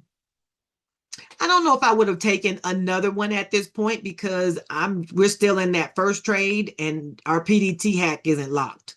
So I wouldn't necessarily be adding at that point. You could, if you hadn't entered already, that would have been another time that you could enter once it surpassed the top of that 3 candle. But usually on that first trade of mine, I'm trying to get my PDT hack locked in. So I'm not necessarily adding at that point. I'm trying to see if it'll lock the first trade. Okay, so we had talked about pullbacks. This is a little bit of a pullback here, but it's not. See, you got a red one there, but it doesn't pull back to the bottom of that previous candle. So that red 2 lets you know that got a little bit of a drawback, pull down on that. It's on the 15-minute chart. And then the next candle is going up. This could be your 2. It's not a 2-1-2. It's kind of a 2-2-2. This is just a pullback. That could be an entry if you were looking for another entry. That could be one.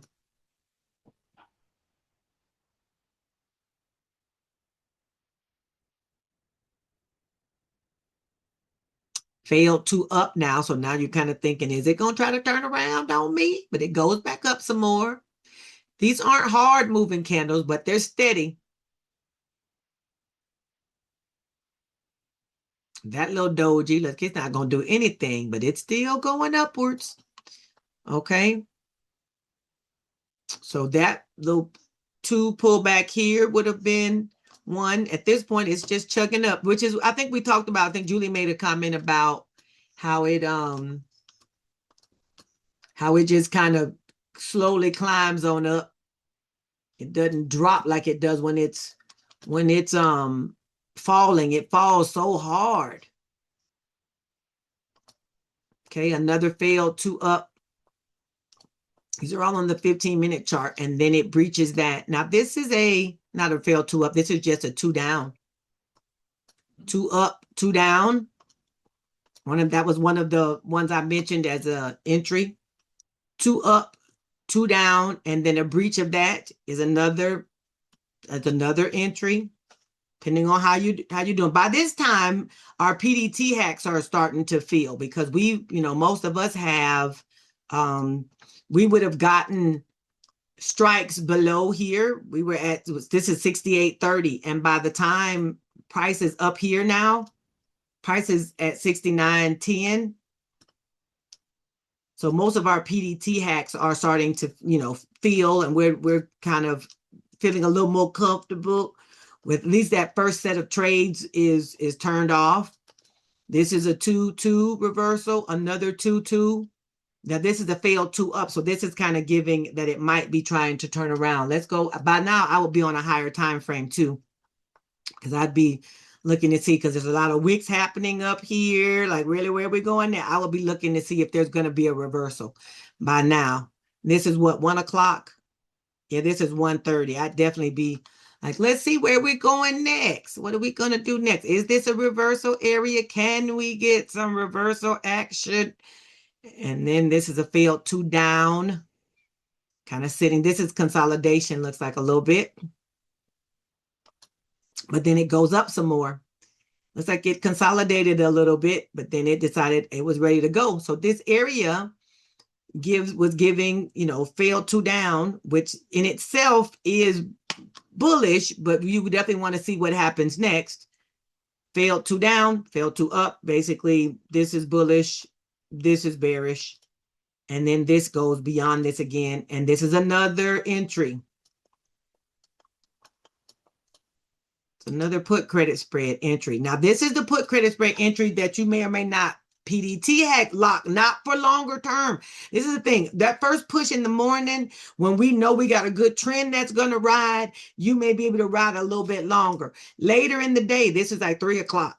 Later in the day, you're not trying to get in these trades and ride necessarily to 495. You could, but you need to be watching closely. But you're definitely watching later in the day. You're getting your premiums and you're looking for maybe smaller pops and you're locking them quicker because you're checking to see, am I with a good trend here going into power hour or what? Okay, so definitely you need to watch the time of day will matter too, to make sure that you're entering at a time of day when it's getting ready to do some trending, whether that's more upwards in the trend or is it going to turn back and trend back downwards. You want to make sure that you're watching time of day as well as what you're doing. As you see here, it does continue on up. Nice little pop here. Nice pop here. Woo. Yeah, 69.44. So that entry there on coming out of here, that would have given you almost all of your, if you were doing PDT hack, that might have given you all your money, or you might have been able to let it expire worthless, depending on where you were. Let's talk about strikes before I get too far off there. If you were here, this is a 30-minute chart, and you were looking to say, okay, I'm entering, the breach of this is my entry, right? As soon as it passes the top of this red, this is my entry. My put credit spread strike is here. The bottom of this candle, below the bottom of that entry candle is where you're putting your strike. That's where you're putting your strike, is below the bottom of this candle, 69.10, 69.11, something like that. You're putting, that would be your maybe 69.05, 69.10. You're doing something like that. That's also the place where is your stop. That's also your stop. You're like, well, I'm not, if the price comes back here, it comes down back towards me, I'm exiting stage left. Okay, this is 69.05, 69.10, put credit spread. Y'all see why I'm picking that?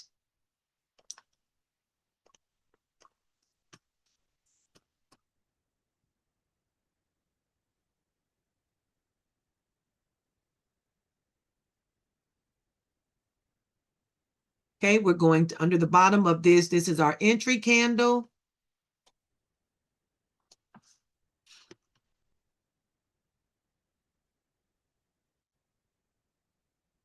PCS CS entry.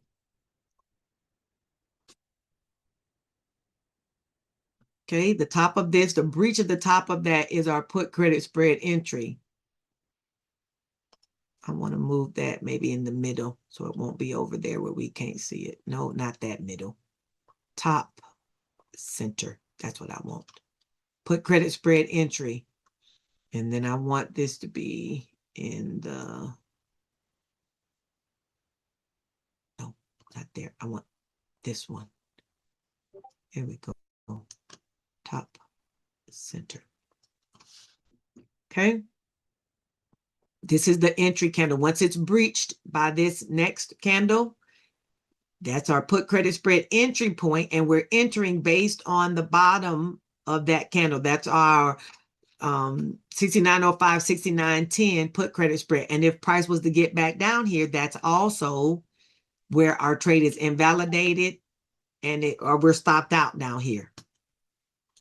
And this is an example of trading the continuation because we have a pause, right? The red candle is kind of a pause out of all greens. Yep. And we see the break to the upside, so we take the break, Right.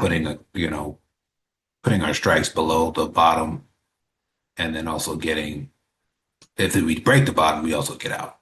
Yes. Yes. And that's also our stop loss. If it was to come back there, that's where we're going to exit stage left. Hopefully when you got in here, you're going to let it do this pop thing that it did, and you're going to be able to close and get your money. Let's see what the next candle does. I'm on the 30-minute time frame.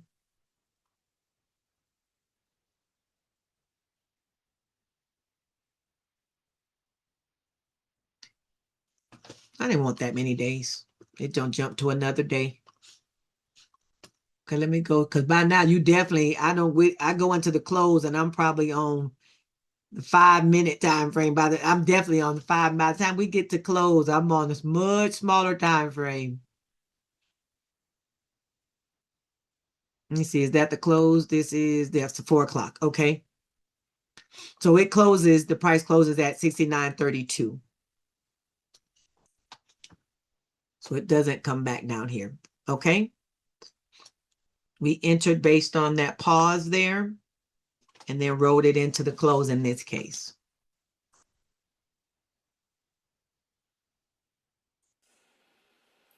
Hey, Coach, can you go to the very beginning? I'm just curious how that day started. It started with a gap up, a massive gap up. This is how the day started. Right here.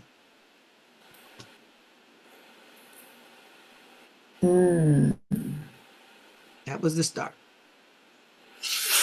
Okay, thanks. It gapped up, ran up and pulled back just a little bit. Then it regained VWAP and it stayed above VWAP for the rest of the day, which in itself lets us know that we're trading put credit spreads. I talked about being on the 1 hour chart. If we're watching the 1 hour along the way, all day it stayed above. If we're looking for the 4 hour, once the 4 hour broke to the upside too, we're still on put credit spreads. 1 hour, 4 hour daily, basically looking at all the trending time frames to make sure that we're staying with the trend.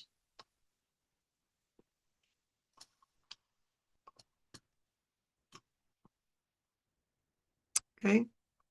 Anybody got questions?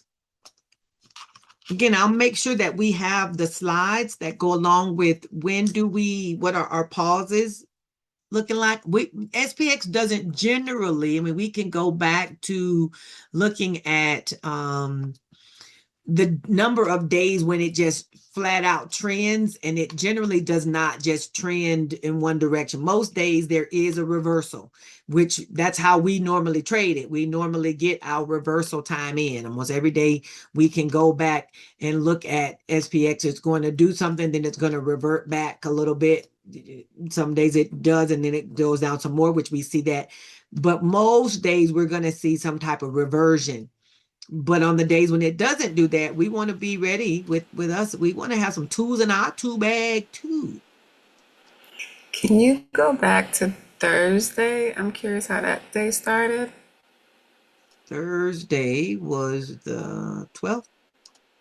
I think that's the day we did our first example, was Thursday. Okay, I didn't see the beginning of the day. It is Thursday 9:30. I think it opened around, it gapped up, ran up, and then came back down and filled the gap, and then went up a little bit and then filled the rest of the gap. Gotcha. Interesting.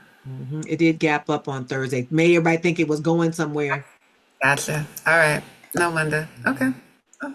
Yeah. Interesting to No. Yeah, but you can see that most days Then it stayed SPX below. does reverting.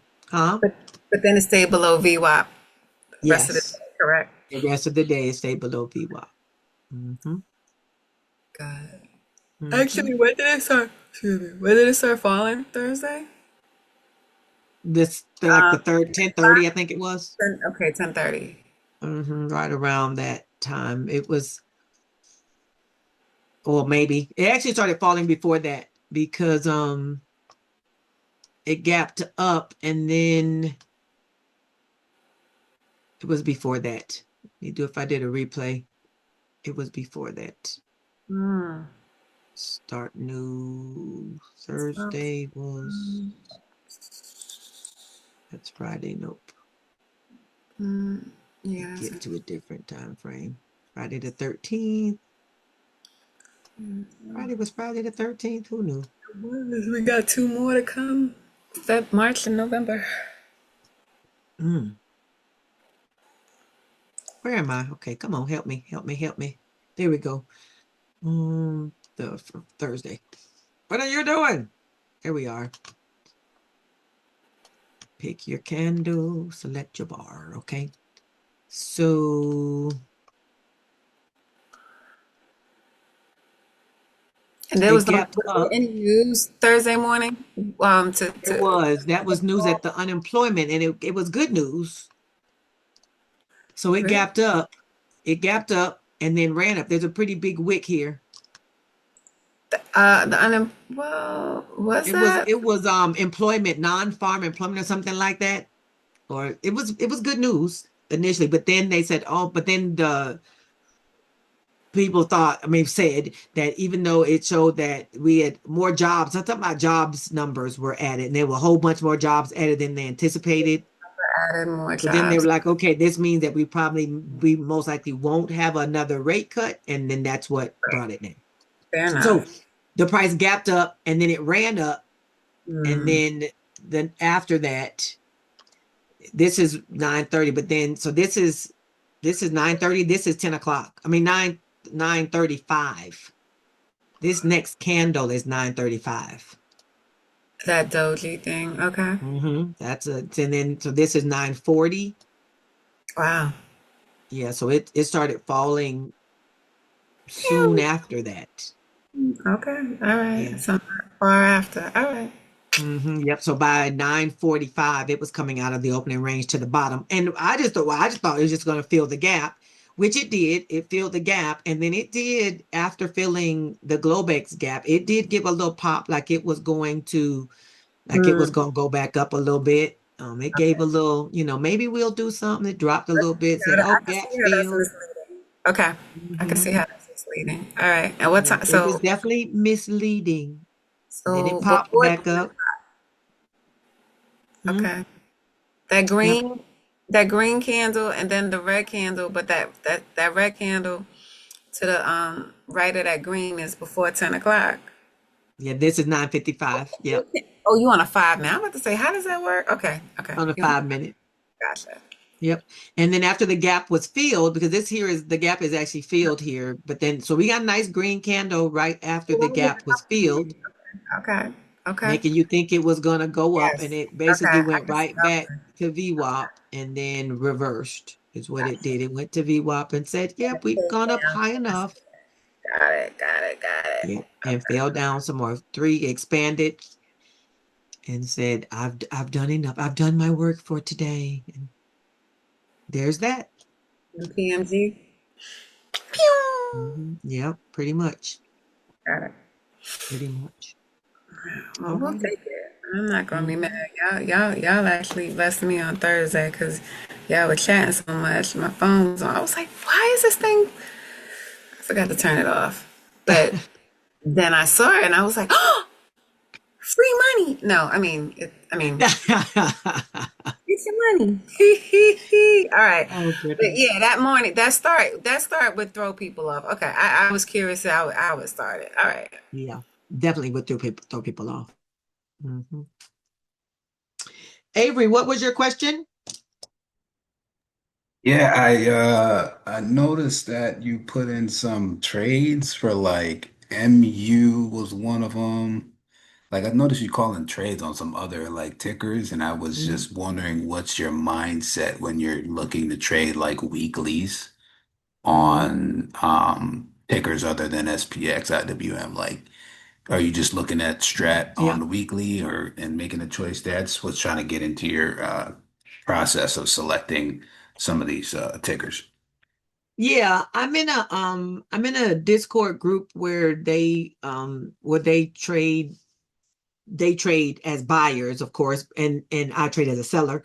So I see some and I'm in there because I wanted to learn more. Of course, I'm learning more about the strat. So I'm there so I can make sure that I'm understanding the strat more.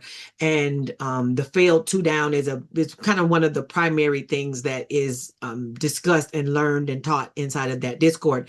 So as I see opportunities that are ones that are for the failed two down as a buyer, then I can, of course, can translate that to what would be great for seller opportunities.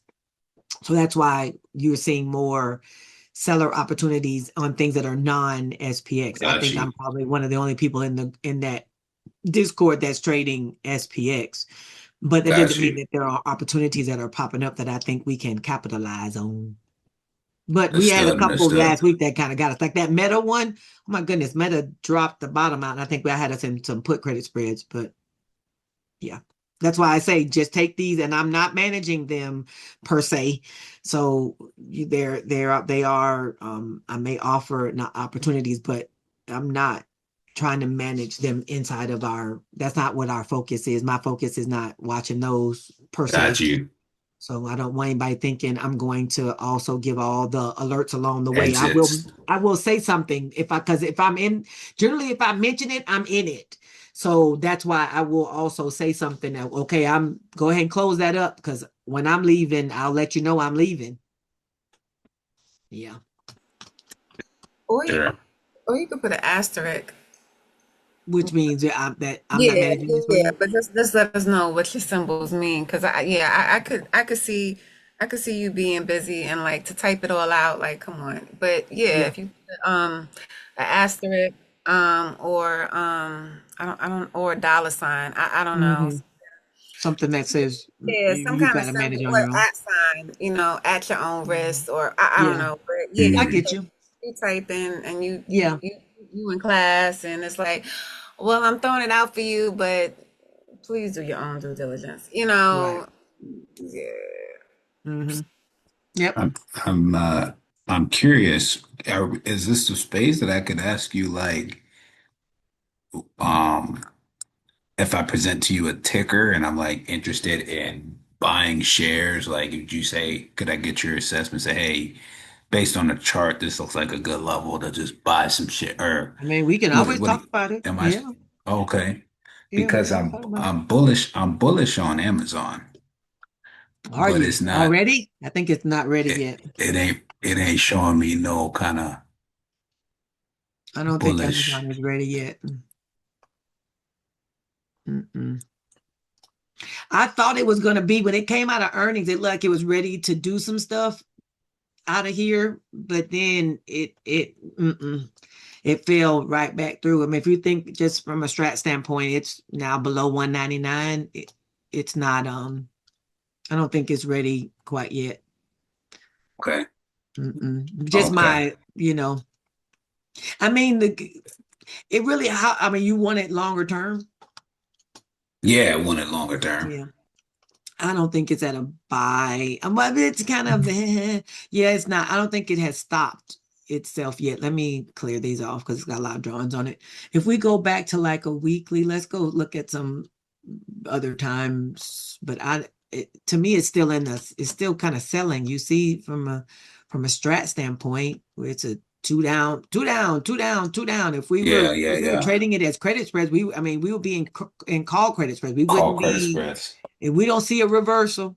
There is nothing that says it's reversed, but I do see there is a gap here that There's it a is big coming gap in. there. Yeah, there's a gap here that it's not quite ready yet. Not quite. Yeah, there's a gap down to 193. So I would probably wait to see what it does when it gets down into the 193 zone. Okay. You see that gap from Yeah. May? From May. Mhm. Mm-hmm. I would wait Avery, till I'm then. waiting for that too. Yeah, yeah. Oh, you I waiting would for wait that till too? May. Mm-hmm. Yes. Okay. Yeah, it's That's not from ready. tariffs too. That gap is on the way up out of tariffs. Mm-hmm. Okay. Yeah, I would wait. I think Amazon. I think Amazon is a great long-term company to buy too, but it's not ready to buy back yet after earnings. Got you. Can I Mhm. get your I know this is not Mad Money with Kramer, but can I get your opinion on another one I was bullish on Netflix. Netflix been tanking and I'm bullish on Netflix for the long term as well. It's another The one. It's Yowzers. not quite ready. Oh my Um, gosh. yeah, this Another is the gap. weekly. Yeah, this is a weekly chart. On Netflix, Ms. Marsha says another gap. On the weekly chart, let me go to the daily chart. It might be, but no, you October see this chart? 16th. October, you said? October 16th. Oh, that's way up there. Yeah, I don't think. 2024. Oh, okay. Well, let me go back then. Further back gap. 2024. Oh my. Okay. Oh, I see it. Yeah. The earnings right there. Yep, I see it. Lord Hmm have mercy. I'm waiting That's for what they that need. one That's what too. they were saying. Lord have mercy. Yeah. Yeah. That's a crazy gap. Somebody must have been happy when that gap happened, man. Jeez.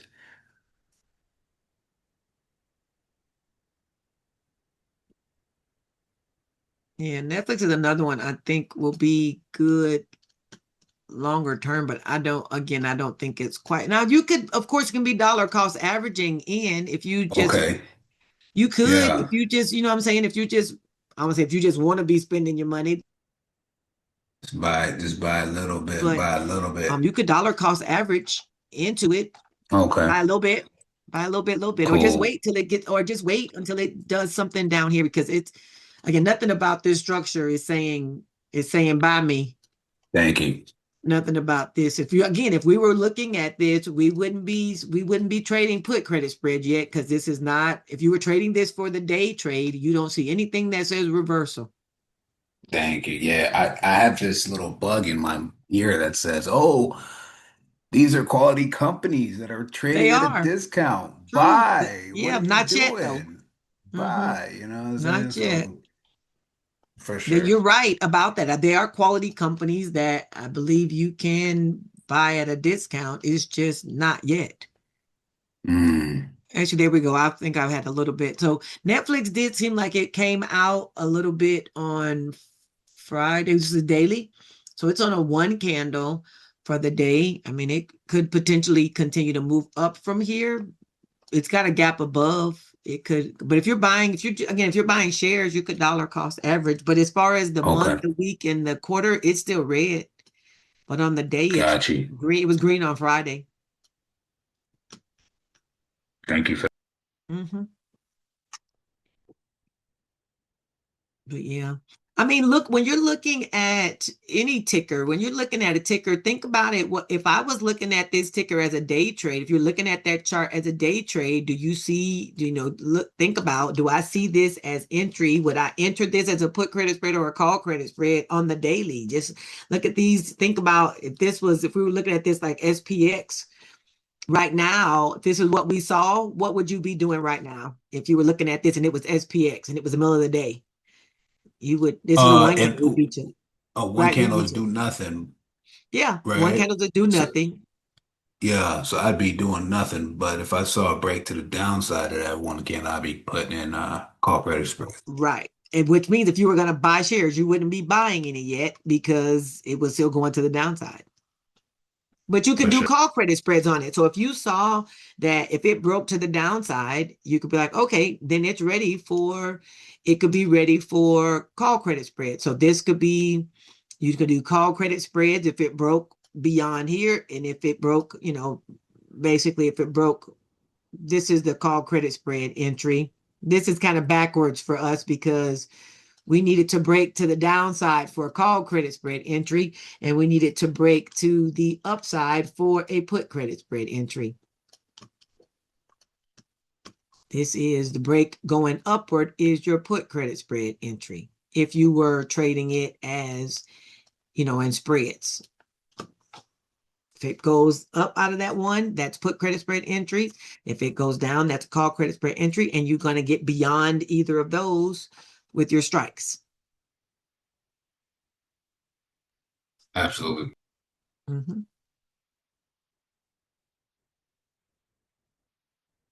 Anybody else want to look at a ticker?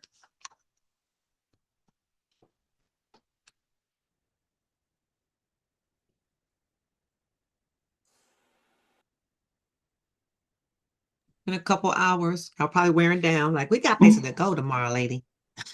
Could I say something about Netflix? Yeah. Because I'm watching that too. You know, they're in Mhm. that bidding war With trying to get, Paramount and Warner Brothers, that whole thing. yes. And Mm. I don't know how soon that's going to resolve itself because they are going at it. Oh. Mm. Okay, well, So keep that in mind. keep that in mind. Mhm. Keep that in mind. Okay. All righty, let's go look at what we didn't do. We didn't really look at SPX going into tomorrow. Let's go do that. Let's look at the chart. See what we got from a charting standpoint. From the weekly. Let's get ourselves back into SPX. Here we go. This is where we are on the weekly chart. I put a couple of charts inside of our telegrams. I knew we were going to be doing this training, so I knew we wouldn't have as much time to do our charting, but I wanted to put some charts into the telegram. We do have some gaps down here. They're on the daily, some daily gaps below us that are still in need of being filled. There's a lot of wicks up here at the top. SPX, again, as long as the VIX is over 20, we're going to have a hard time doing any climbing. Doesn't mean we won't, but it's going to be difficult. So, and SPX has kind of been in the zone for a long time. So keep that part in mind. Of course, we trade day to day, and what happens each day, we're doing exactly that, trading from day to day, what we see. All right. This is a failed to up, but barely. This price is just barely above the previous day. This is week, sorry. Last week was barely, but it was a red week, but it's just barely above the previous week. I got our low and high and everything of the week, but there's a lot of wicks up here at the top. And again, there's some gaps underneath that still will need to be filled. All the gaps above are already filled. If we go to the daily, we looked at this while we were on YouTube earlier. Kind of nice little sell zone up here. It has come down, expanded out of here. This Friday, even though it's a failed 2 down, which is supposed to be bullish, this doji is not giving much bullish energy. The top of this is upwards, the bottom of this is downwards. It's just kind of in the middle. Support is at the top of this gap at 67.80, and there's a gap right here. I personally feel like it's going to come down a little bit more, but I don't see it having the strength to go up yet. It may, but not, maybe up a little bit and then down. I don't know. It's just going to be the 4 hour. On the 4 hour chart, it's an inside on the 4 hour time frame. We're on the inside. 3-1 and 3-1-2 is a pretty strong combination for the strat. 3-1-2, whether that's 2 up or 2 down. We'll see what happens next, which will be not tomorrow, the next day. Not tomorrow. The ES, go ahead and start, even though the market's closed tomorrow. ES doesn't care, do they? ES futures goes on about their business. Futures is rolling. It looks like it.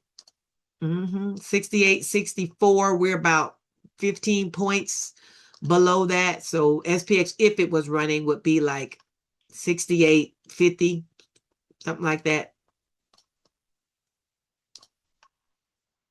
Mm-hmm. For those who trade futures, it's running. It's running.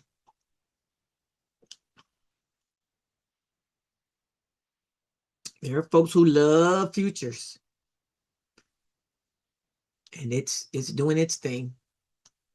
Okay, 68, 63, 68, 64, something like that is where futures is right now. Is there a website that is doing the math between ES and SPX or something, or do you have to just manually do the subtraction every day? I manually do it. There used to be one called SPY Converter, but it just goes, it doesn't, to me, it's not consistent enough. So I do the math. So I use SPX 500, which runs throughout the night, just like ES does. So I do that math. SPX 500 is at 68.47 and ES is at 68.62. So that's what, about 15, the difference between those two. I just do the math. Yeah. Okay. Mm-hmm. That's the easiest way to do it. Just to do the math. Yep. All righty. Anybody else got any questions? Any questions? Trying to get to the money any way possible. That's all.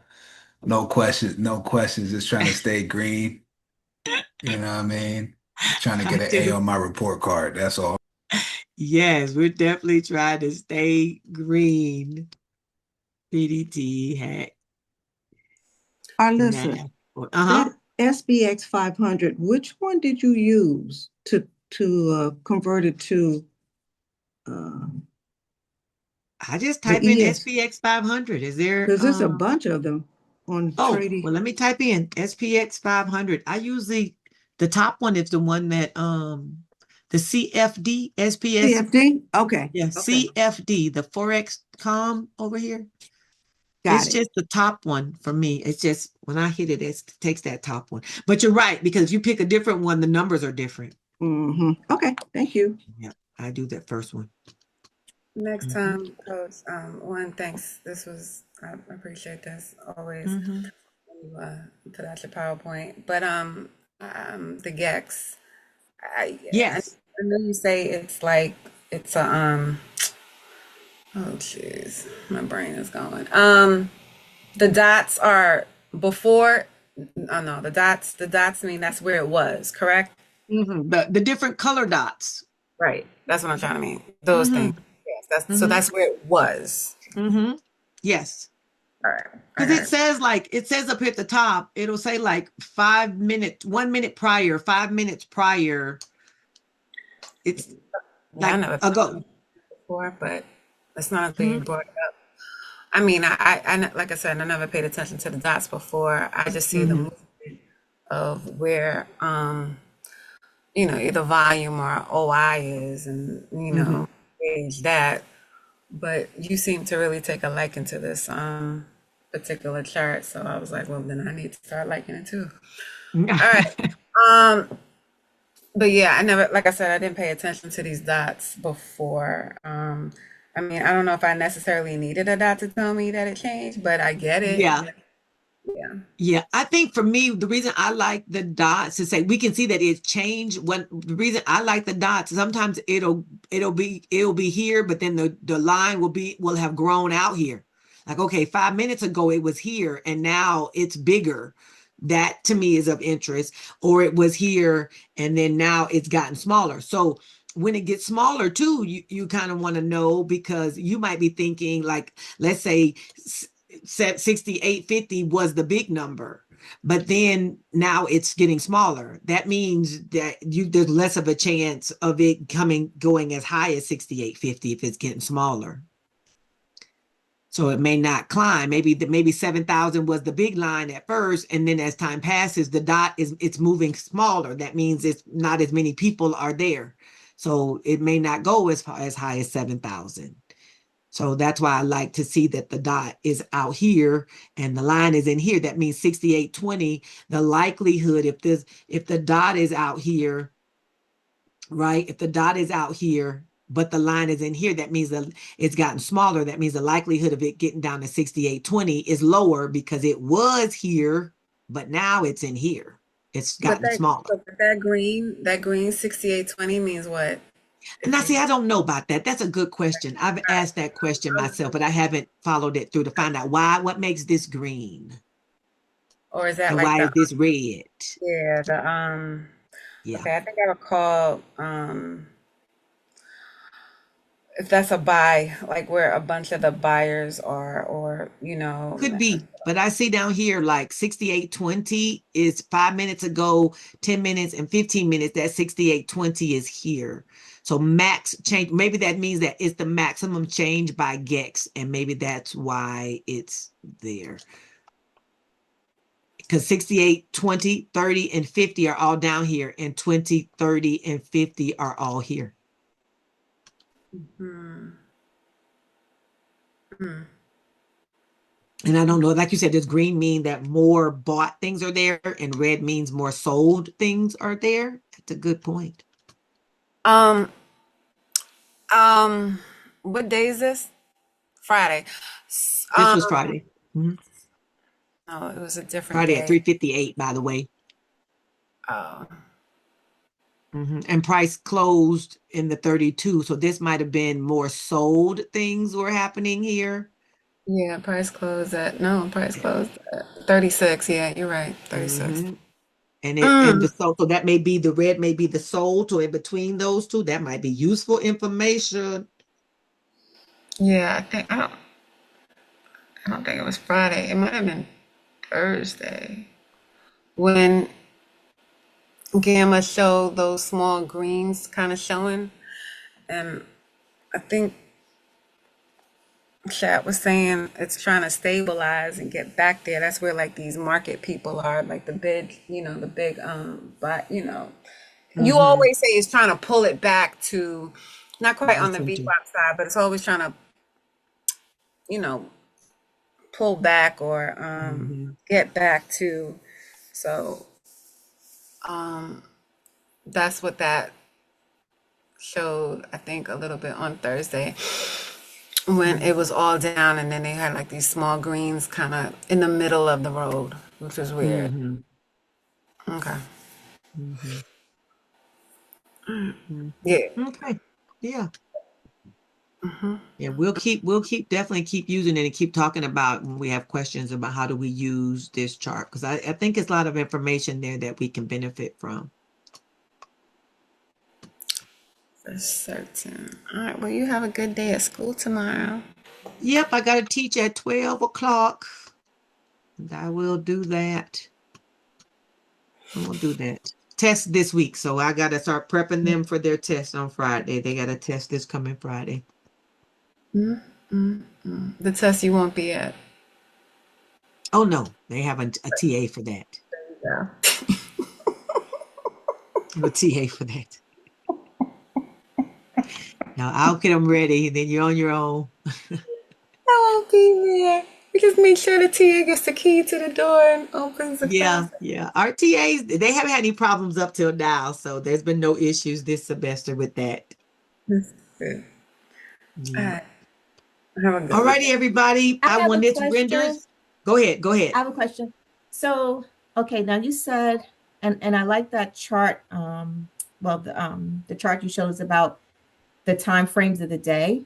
So when you get in a trade, I know sometimes I go try to do $40 or $50. When do you get your greatest conviction to stay in to possibly try to get like 490 or 495 or 480? Is that looking at the 30-minute time frame? Yeah. So when I'm in those trades, when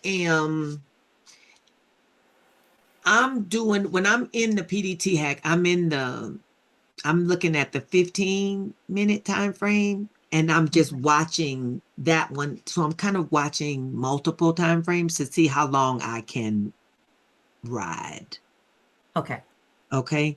So that's really where a lot more watching. I'm trying to watch as long as I can to kind of give it the space, give it time, and that if you don't have time to watch, you want to go ahead and lock it up if you can too, because you want to be paying attention until your PDT hack locks.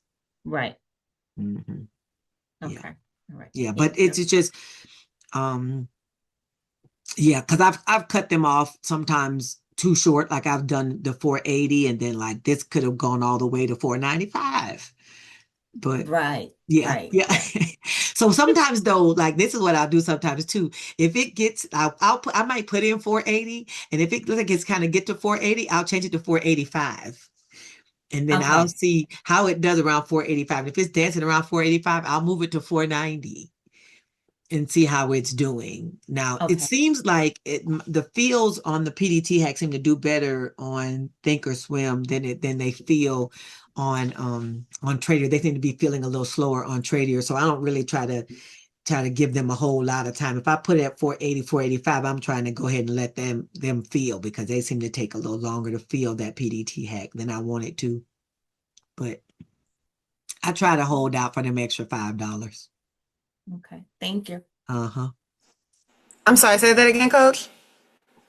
I'll try to hold out for them extra $5 if I can. Hush, girl. I study you. I try to. But sometimes if I don't have time either, I gotta go. Are you a mess? Oh boy, okay. That's Ah. y'all know what I do, so whatever. Yeah, I know everybody. Listen, if you can watch it to get the max, then you should. If you want to get just your 35, 40, 45, 50, get that and be like Miss Marsha and TJ. They gonna get what they're getting and they gone. And there's a lot of peace in that. It's a lot of peace in that. So however it works for you, just don't be trying to get $5 more and then it turned back on you. And because you're trying to get $5, you end up, lose. Don't let the green trade go red because you're trying to hold. So you're trying to get $5 more. You're not trying to do that. You need to be watching. Definitely watch until you get it filled. That's the overall message, is watch till it gets filled. Okay, I'm going to give y'all the slides. Do you want them in slides or y'all want them in PDF form? What do you think is the best way to give you the slides from today? Pictures or You put had it in like PDF? 34. No, it's not 30 slides. Chabu, it's like. I just saw the backdrop of the PowerPoint. There were like 50 things on the bottom. No. It goes from slide 6 to 17. It's like 10 slides. It's like 10 slides. Oh, for the certain parts of it. Okay. For today, yeah. For today, it's only like 10 slides. Girl, hush. I'm gonna quit fooling. We're gonna quit fooling with her, y'all. Let's just decide. Whatever the curve was. Let's just decide. Okay. I'll decide what I'm gonna do. Yeah, whatever's easier for you. Okay. All righty, everybody. I'm gonna let this render and then I'll make sure I put it in the chat for the rewatch. Okay. Y'all have a good day tomorrow. We won't be on Zoom in the morning. Obviously, the market is not open. But we'll be in the chat. I did put some charts in there. Bright and early. Oh man. Okay, look at who woke up. She done woke up and now she's ready to go. Right. Good night. See y'all in the morning. Good night. Bye, everybody. All right. Good night, everybody. Bye.